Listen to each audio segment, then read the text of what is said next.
తెలుగుదేశంలోనూ ముఖ్యంగా పవన్ కళ్యాణ్ గారు మేధావి గారు మాట్లాడుతుంటారు. సనాతన యోధుడు జగనన్న ఈరోజు ప్రజా సమస్యల్ని మాట్లాడటం కోసమే అసెంబ్లీలో ప్రతిపక్ష హోదాను అడుగుతున్నారు. ఎందుకంటే ఒక ప్రతిపక్ష హోదా ఉన్నప్పుడు ఇంత సమయం అని ప్రతిపక్ష పార్టీకి కేటాయిస్తారు. కాబట్టి ఈ రాష్ట్రంలో ఉన్న ప్రజల కష్టాల్ని వాళ్ళు ఏదైతే ఎదురు చూస్తున్నారో వాటిని ప్రభుత్వం దృష్టికి తీసుకురావటం కోసం ఈరోజు అన్న అడుగుతూ ఉంటే వంకర టింకర్గా మాట్లాడతాడు పవన్ కళ్యాణ్ గారు. ఎక్కడో జర్మనీ అంటాడు, రష్యా అల్లుడు కదా, పక్కన జర్మనీ గురించి ఆయనకి బాగా తెలిసి ఉంటుంది. కానీ ఆంధ్రప్రదేశ్లో ఏం జరుగుతుందో ఆయనకు తెలియకపోవడం మాకు బాధాకరం.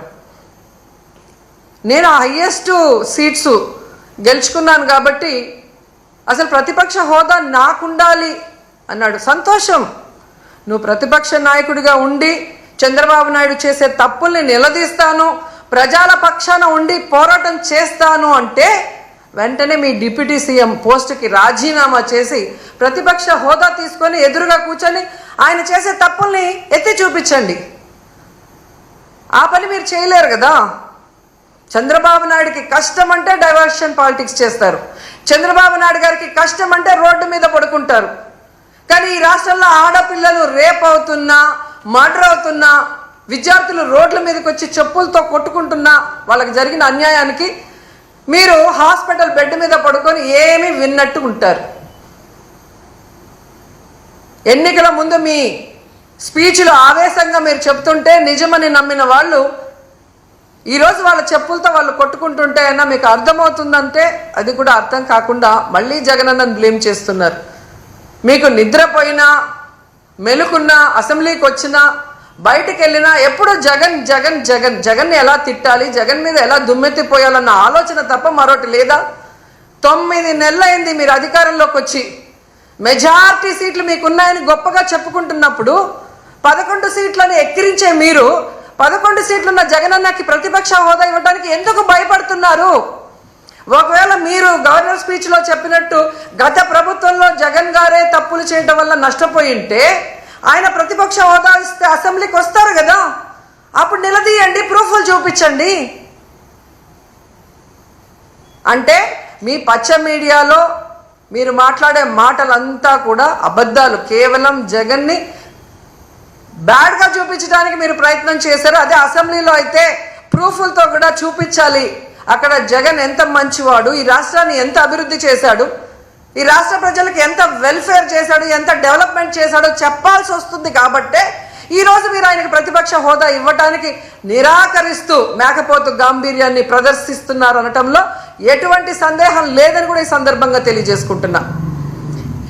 ఎందుకు ఇంత గంటాపదంగా నేను చెప్తున్నానంటే ప్రభుత్వం చేసే అవినీతిని ఎత్తి చూపించే PAC, పబ్లిక్ అకౌంట్స్ కమిటీ, ఈ దేశంలో ఏ రాష్ట్రంలో అయినా ప్రతిపక్ష ఎమ్మెల్యేకే ఆ పోస్ట్ ఇస్తారు, PACని. అలాంటి పోస్ట్ కూడా ప్రతిపక్ష ఎమ్మెల్యేకి ఇవ్వకుండా దొంగదారిన మీ ఎమ్మెల్యేకి మీరు ఇచ్చుకున్నారు అంటే మీ అవినీతి ఎంత పెద్ద ఎత్తున జరగబోతోంది, జరిగింది. అది బయట రాకుండా ఉండటం కోసం దొంగదారిలో మీ ఎమ్మెల్యేని PAC చైర్మన్ని మీరు ఎలా చేసుకున్నారో అందరూ కూడా గమనిస్తున్నారన్న విషయాన్ని తెలుసుకోండి. ఎందుకంటే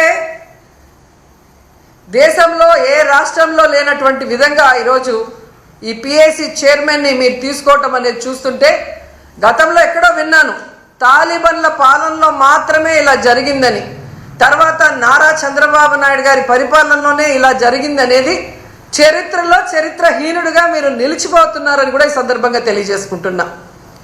అండ్ ముఖ్యంగా మీరు చూస్తే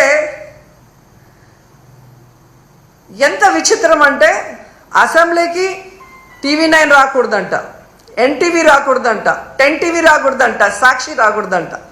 వీళ్ళకి భజన చేసే భజన పచ్చ ఛానళ్ళు మాత్రమే అసెంబ్లీకి రావాలి అనుకుంటున్నారు అంటే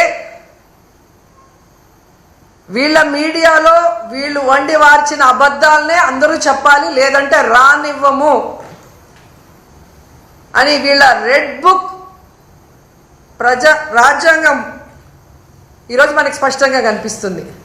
అంటే వీళ్ళు చేసే అవినీతి ప్రజల దృష్టికే పోకూడదు అని ఛానళ్ళని కూడా బ్యాన్ చేసే విధంగా ఈ రెడ్ బుక్ రాజ్యాంగంలో చూస్తుంటే అసలు ఈ రాష్ట్రంలో వీళ్ళని చేసే తప్పుల్ని ఎవరు కూడా ఎత్తి చూపించకూడదు, చూపించే వాళ్ళు ఎవరిని కూడా మేము సహించమనేది స్పష్టంగా అర్థమవుతుంది. ప్రతిపక్ష హోదా జగనన్నకి ఇవ్వరు, పిఎస్సి చైర్మన్ ప్రతిపక్ష ఎమ్మెల్యేకి ఇవ్వరు, వీళ్ళు చేసే తప్పుల్ని ఎత్తి చూపించే ఛానళ్ళని అసెంబ్లీలోకి రానివ్వరు, గవర్నర్ గారితో కూడా అబద్ధాలు చెప్పిస్తారు. అంటే వీళ్ళ చైర్మన్, వీళ్ళ డిప్యూటీ చైర్మన్, వీళ్ళే సీఎం, వీళ్ళే డిప్యూటీ సీఎం, అంతా వీళ్ళ భజన బ్యాచ్, పచ్చ ఛానల్. అంటే ఏ విధంగా ఈ రాష్ట్రంలో ప్రజల్ని ఎన్నికల ముందు మభ్యపెట్టారో అది కంటిన్యూ చేస్తూ ఆ ప్రజల్ని అలా మోసం చేసుకుంటూనే ముందుకు వెళ్ళటానికి వీళ్ళ ప్రణాళికలు ఇక్కడ స్పష్టంగా అర్థమవుతున్నాయి. నిన్న ఎంత బాధేసిందంటే పాపం పిల్లలు వీళ్ళు ఉద్యోగాలు ఇస్తారని ఇవ్వకుండా వాళ్ళని మోసం చేస్తే రోడ్డు మీద కూర్చొని 2 చెప్పులు చేతిలో పట్టుకొని వీళ్ళని నమ్మి వీళ్ళకి ఓట్లేసి గెలిపించినందుకు మా చెప్పుతో మేమే కొట్టుకుంటున్నామని వాళ్ళు చంపలు వాయించుకుంటున్నారు. కనీసం వాళ్ళ గోడు చూడటానికి కూడా లోకేష్ గారు ఇక్కడ లేరు. దుబాయ్లో పాకిస్తాన్ ఇండియా క్రికెట్ కూలింగ్ గ్లాసులు వేసుకొని కలర్ఫుల్గా చూస్తున్నాడు. అంటే వీళ్ళకి ప్రజలంటే గౌరవం లేదు, ప్రజలంటే అభిమానం లేదు. రైతులైనా, విద్యార్థులైనా, మహిళలైనా ఎవరినైనా అవలీలగా మోసం చేసేస్తాం, ఎవడు మమ్మల్ని అడగడు అన్న విధంగా ముందుకు వెళ్తున్నారు. వీళ్ళకి ఒక్కటే సూటిగా చెప్తున్నాను, నిజంగా మీకు దమ్ము ధైర్యం ఉంటే మీరు ప్రజలకి మంచి చేస్తున్నాం, మా మీద ఊరికే దుమ్మెత్తి పోస్తున్నారు అని నిరూపించుకోవాలనుకుంటే జగనన్నకి ప్రతిపక్ష హోదా ఇచ్చి చూడండి. జగనన్న అసెంబ్లీకి వస్తారు. గత ప్రభుత్వంలో జగనన్న ఏం హామీలు ఇచ్చారు, ఏం నెరవేర్చారు, ఈ రాష్ట్రాన్ని ఎలా అభివృద్ధి వైపుకు నడిపించారు, ఈరోజు మీరు ఎన్నికల్లో ఏం హామీ ఇచ్చారు, ఈ 9 నెలల కాలంలో 1,00,000 కోట్లకు పైగా ఎలా అప్పులు చేసి రాష్ట్రాన్ని అప్పుల్లో ముంచేస్తూ ప్రజలకి ఒక్క హామీని కూడా నెరవేర్చకుండా ఇంకా అప్పులు కావాలని ఎలా ప్రయత్నాలు చేస్తున్నారు, ప్రజల్ని ఎట్లా మోసం చేస్తున్నారు అనేది ప్రజలకు తెలిసేలాగా మాట్లాడతారు. లేదు మేము జగన్ని రానివ్వము అంటే మేము ప్రజల మధ్యకు వెళ్ళి ప్రజలతో కలిసి పోరాటం చేసి మీ అవినీతిని, మీ తప్పుల్ని ఎండగట్టి మీ మెడలు వంచి ప్రజలతోనే మిమ్మల్ని తరిమి కొట్టిస్తామని కూడా ఈ సందర్భంగా తెలియజేసుకుంటున్నాం.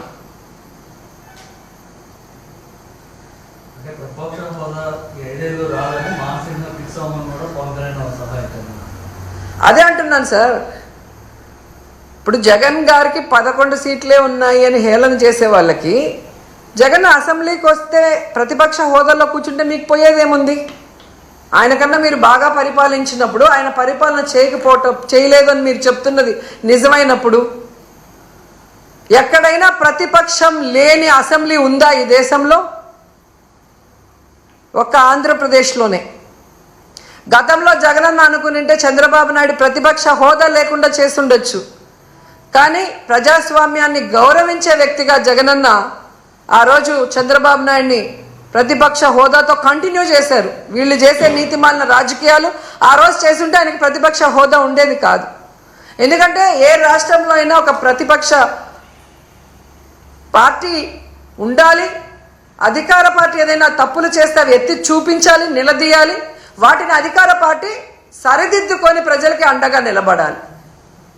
దీనికే అసెంబ్లీ అనేది ఉంది. అంతేగాని ప్రజల్ని మోసం చేస్తాం, మాకు నచ్చినట్లు మేము ఈ రాష్ట్రాన్ని అప్పుల పాలు చేస్తాం, మా మీద ఎవరు మాట్లాడినా వాళ్ళని అరెస్ట్ చేసి దొంగ కేసులు పెట్టి లోపల పెడతామంటే ఎక్కువ రోజులు అవి జరగవు. ఎందుకంటే మీరు ఒకే విషయం చూడండి, మిర్చి రైతులు నష్టపోతున్నారు మద్దతు ధర లేక. ఎవరు వెళ్ళారండి అక్కడికి? జగన్మోహన్ రెడ్డి గారు వెళ్ళారు. జగనన్న వెళ్ళి నిలదీసిన తర్వాతే ప్రభుత్వం కదిలింది. ప్రభుత్వానికి బాధ్యత లేదా? వాళ్ళకు మద్దతు ధర ఇవ్వాలి, పెట్టుబడి సాయం చేయాలి అన్న ఇంగిత జ్ఞానం చంద్రబాబు నాయుడుకి పవన్ కళ్యాణ్కి లేదని నేను అడుగుతున్నాను. మొదటిసారి ముఖ్యమంత్రి అయిన జగనే అంత చక్కగా రైతు భరోసా ఇస్తూ, మద్దతు ధర ఇస్తూ, ఎక్కడైనా కరువు కానీ లేదా అధిక వర్షాలు కానీ లేదా తుఫాను కానీ వస్తే ఏ విధంగా కాపాడాడు వితిన్ 24 అవర్స్లో అనేది మీరు ఒకసారి రికార్డ్ చూడండి.